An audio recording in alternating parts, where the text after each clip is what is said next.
Hmm. You would have to keep in mind that the indexes will change for each of the list objects. Yep. Let's just do it.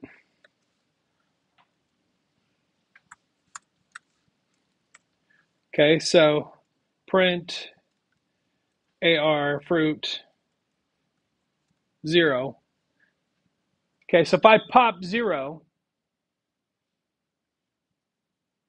there a new fruit becomes the 0, and that new fruit is orange. So you have to be aware that it will reorder. So if I pop orange, lime moves up into that index spot.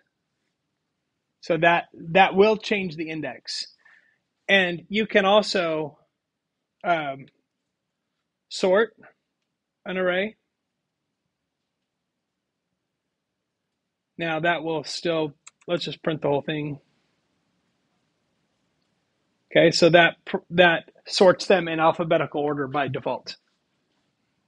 So you can sort an array, that changes the index. So when you do something to an array, it does change the index many times. So you need to be aware of what the index is. Now, there are methods that allow me, once I sort this variable, I could say, okay, now tell me what the index is for the lime now, because it's changed. Or I want to verify that I know where that is so that I could do something with it later. You can do all of that, no problem. But adding values, appending values, those often change with a list, change that. Now, with a dictionary, you don't really so much care about the order of things in a dictionary, because all you really care about in a dictionary is that the key and value pairs are matched up. If you care about the order a lot, you typically want to use a list, not a dictionary.